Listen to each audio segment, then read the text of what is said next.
नमस्कार, टीवी में आपका स्वागत है। आप देख रहे हैं प्रदेश का टाइम। जुड़े रहिए हमारे साथ। आपको दिखाते हैं उत्तर प्रदेश से कुछ खास खबरों की चर्चा।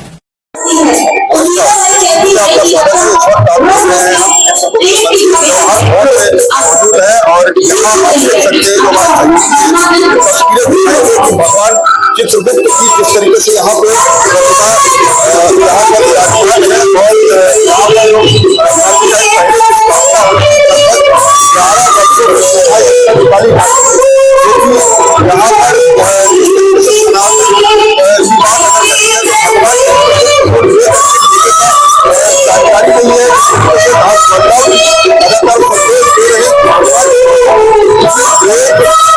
और एक नहीं है सभी के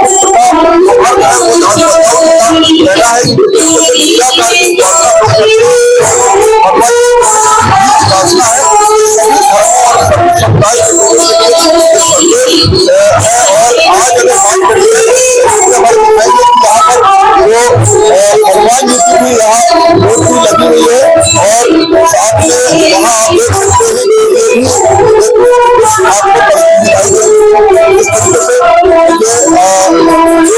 सभी यहाँ पर विराजमान है। और यही अगर माता दुर्गा की बात करी जाए तो वो भी यहाँ पर विराजमान है। यही आप देख सकते हैं भी यहाँ पर विराजमान है। तो कहीं न कहीं यहाँ इस मंदिर में जो मान्यता है, लोग कहते हैं कि यह मंदिर काफी मान्यता वाला है और लोग यहाँ पर आते हैं और अपनी जो मनोकामना है उसको लेकर के अर्जी लगाते हैं और उनकी अर्जी पूर्ण होती है। यहाँ पर जो हमारे साथ इस समय पुजारी हैं सतीश मिश्रा जी, मैं उनसे भी बात करूंगा। पंडित जी, आपका हमारे चैनल में बहुत बहुत स्वागत। आपके भी चैनल बहुत धन्यवाद। चलिए, जिस तरीके से ये मंदिर की जो स्थापना हुई थी, इसकी किस सन में स्थापना हुई? इसकी स्थापना 18 फरवरी 2004 सर्वप्रथम जो है भगवान शिव जी का पूरा परिवार ज्ञानरुद्र के साथ माता पार्वती दुर्गा जी और गणेश भगवान पार्वती का और सूर्य भगवान और कार्तिकेय नंदी और हनुमान जी, ये इतनी प्रतिमा जब आई थी तो हम यहाँ प्राण प्रतिष्ठा कराने आए थे जी। और प्राण प्रतिष्ठा कराने आए तो माता रानी ने यही सेवा का अवसर दिया। अब इसके बाद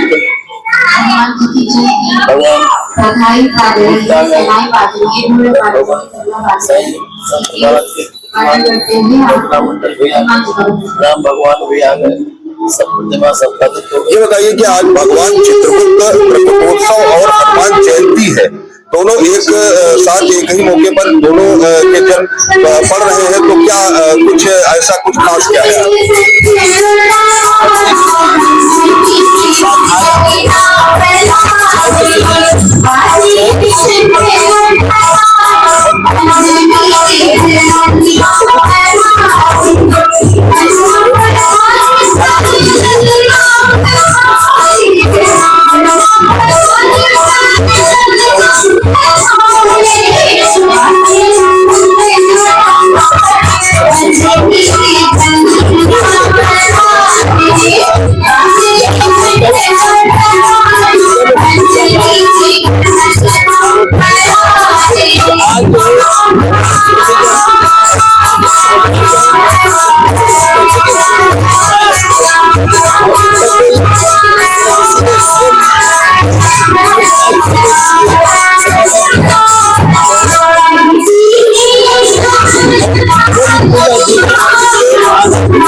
जी आज चित्रकूट उत्सव का 11वां आपने शोभा यात्रा निकाली, 11वां तो जिस तरीके से सनातन बढ़ता दिखाई दे रहा है, तो क्या दर्शकों को क्या संदेश? भाई सनातन तो बढ़ना ही चाहिए। मैंने बचपन में जब हम अपने स्वर्गीय पिताजी के साथ मेला, नहान, गंगा स्नान, महाकुंभ में जाते थे तो वहां देखते थे स्वर्ग और नरक का पोस्टर लगा रहता था।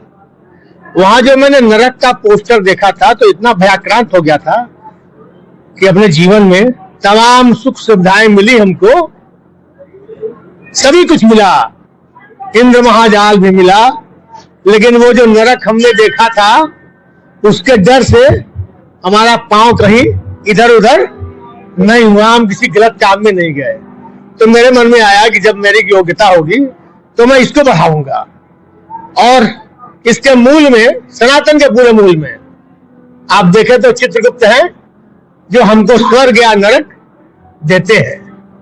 वही कर्मों का हिसाब रखते हैं, वही निर्णय लेते हैं। बलि, आप सोचिए, बलि जो भिखारी था वो राजा बन गया। भगवान चित्रकूट का जिस तरीके से आप प्रचार प्रसार कर रहे हैं और जिस तरीके से आज आप अस्वस्थ थे, जो सूचना मिली थी, उसके बावजूद आप यहाँ पर आए हैं, तो क्या कुछ ऊर्जा भगवान चित्रकूट से मिलती है? अरे आप ये देखिए कि किडनी और हार्ट और चेस्ट तीनों हमारा डिस्टर्ब है, और मैं 4 महीने से जो हमारा वक्तव्य आता था वो बंद है। लेकिन आज न जाने ये ऊर्जा कहाँ से आई है कि मैं लगातार बोल रहा हूँ, आपके बीच में हूँ और मस्ती में झूम रहा हूँ, नाच रहा हूँ।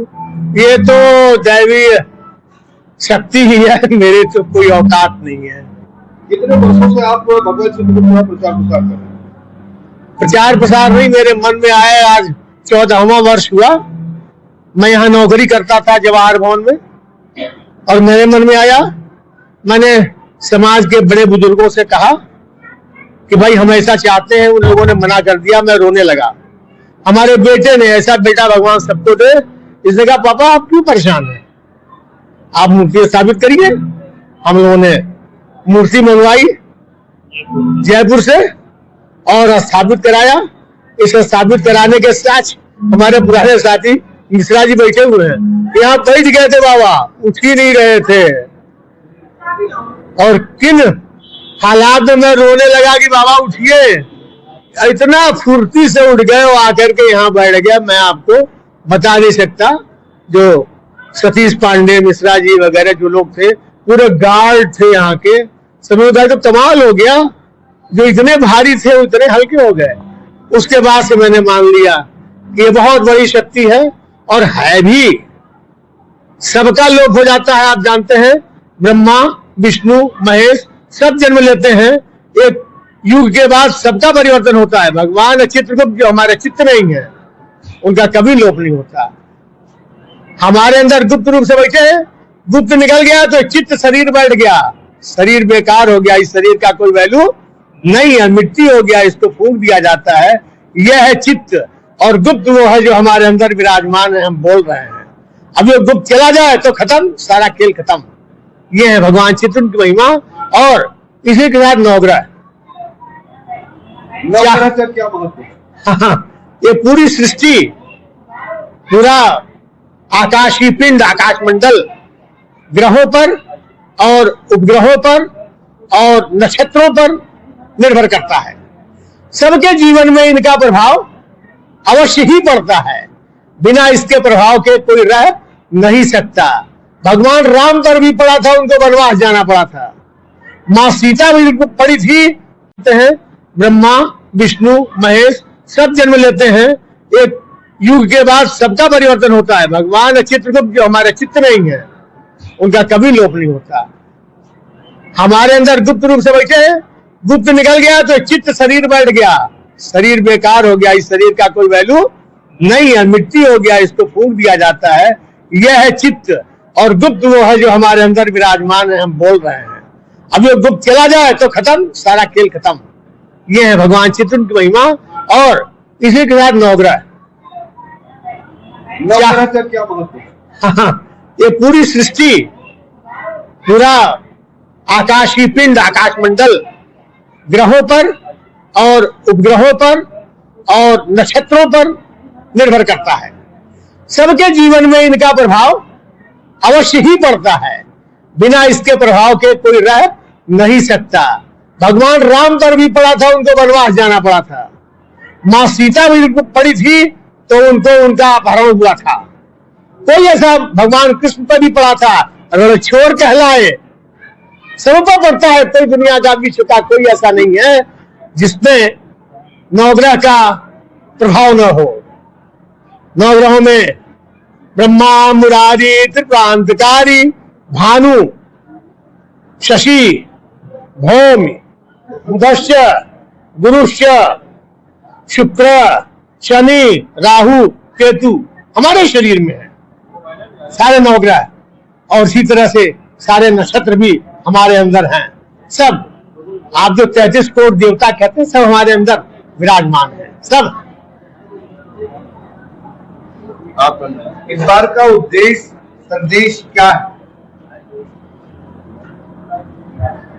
सत्य बोलो, सही बोलो, सही काम करो, निडर बनो, यही भगवान चित्रगुप्त जी का संदेश है। सनातन को बचाने के लिए संस्कृत भाषा का प्रयोग हर घर में हर बालक को करना चाहिए। संस्कृत ऐसी भाषा है जिसके बिना दुनिया भर में हर बालक को करना चाहिए। संस्कृत ऐसी भाषा है जिसके बिना दुनिया की भाषा का कोई महत्व नहीं है। संस्कृत अवश्य सीखे और सनातन पद्धति से जीवन जिए। आज मेरे बेटे से बात हुई थी, कल शाम को। हम लोग शौच जाते थे 1 किलोमीटर और शौच के बाद लौटते थे 1 किलोमीटर। तो शौच के पहले भी 1 किलोमीटर जाना और शौच के बाद भी 1 किलोमीटर आना बड़ा लाभप्रद है। लेकिन आज हम घर में दिन में 4 बार शौच जाते हैं, ऑफिस में।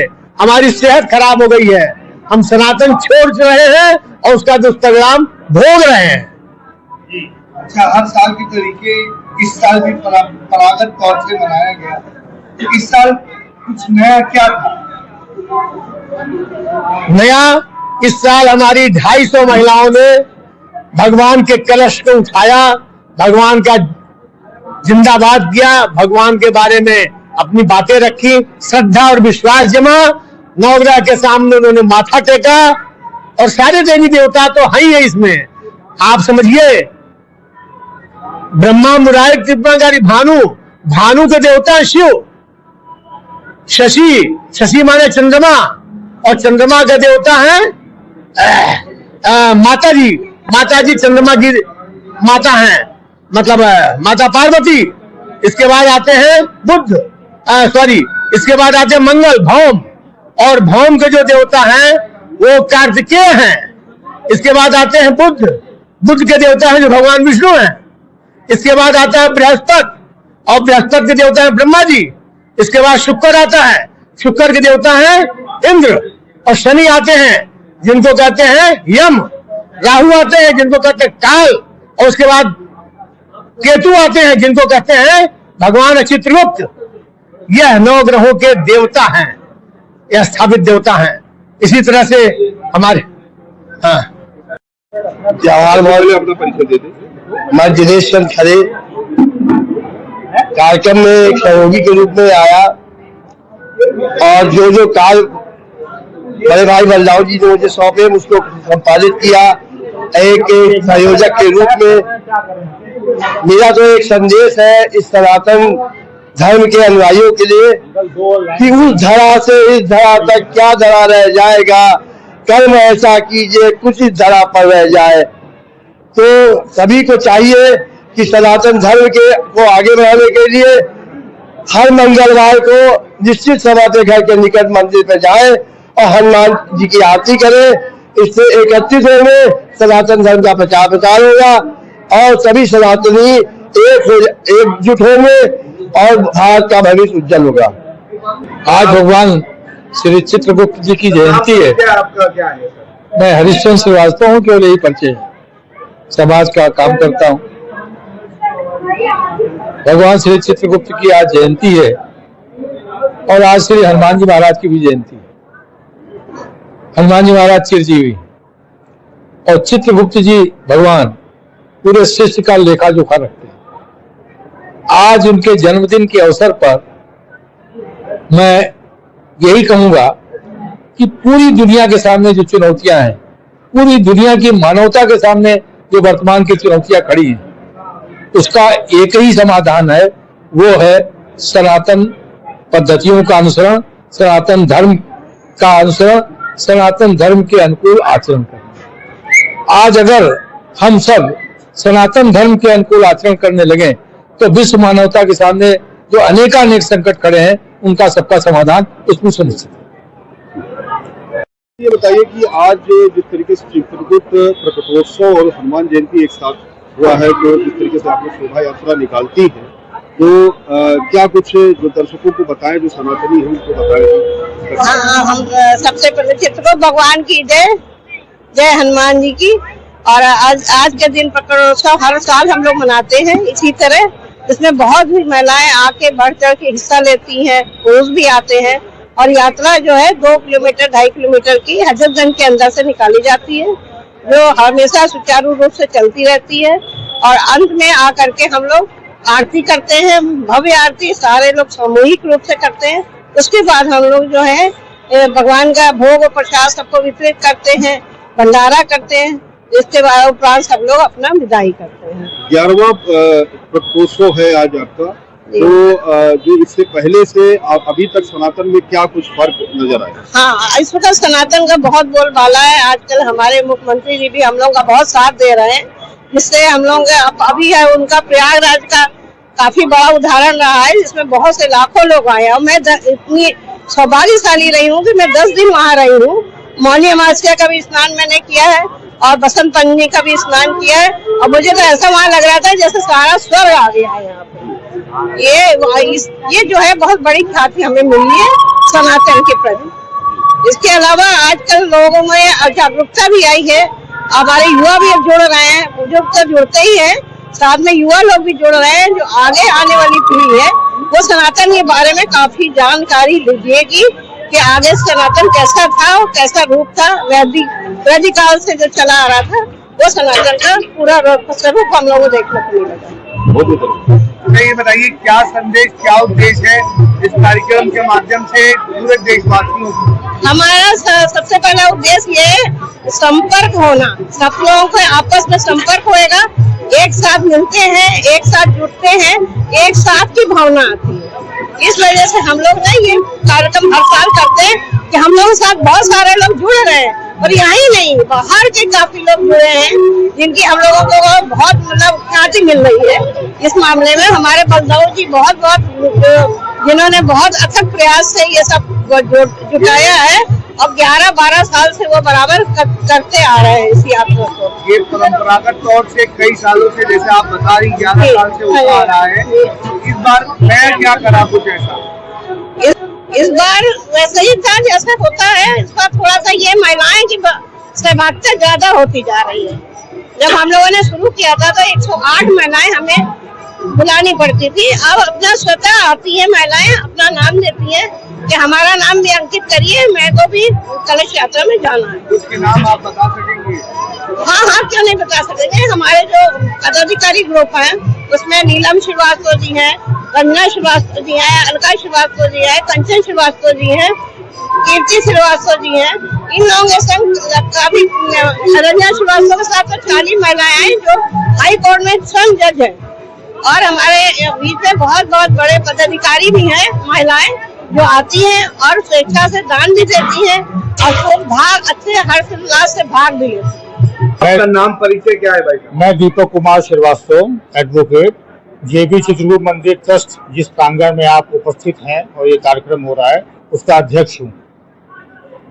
सर, आज का उद्देश्य संदेश क्या है? आज जैसा कि ये 11वां ऐसा वर्ष है जिसमें हम लोग भगवान श्री चित्रगुप्त जी का और हनुमान जयंती को मना रहे हैं और बहुत हर्षोल्लास का समय है कि हमारे भगवान श्री चित्रगुप्त हमारे क्या सभी मानव जाति के हैं ये। और इसमें हम लोग शुरुआत में जो है भगवान का 16 पाठ पूजन करते हैं, उनको 56 भोग लगाते हैं, कलश यात्रा और रथ यात्रा करते हैं। लौट के आने के बाद यहाँ करीब 250 महिलाएं और 300 पुरुष, करीब 500 से ऊपर संख्या में लोग दीप यज्ञ करते हैं, दीपों की आरती करते हैं और भगवान को और ज्यादा संतुष्टि मिलती है। और यहाँ के जो भी लोग आते हैं उनको भी बहुत संतुष्टि मिलती है और उनको बहुत सौभाग्य होता है कि वो यहाँ पे इस मंदिर में आते हैं, अपनी मनोकामनाएं पूर्ण होती है उनकी। ये यात्रा कहाँ से कहाँ तक निकाली गई इस बार? ये यात्रा आपके जवाहर भवन प्रांगण से लेकर और शक्ति भवन होते हुए और फिर दोबारा सप्रू मार्ग होते हुए, सिकंदर बाग होते हुए फिर ये वापस प्रांगण में आ जाती है।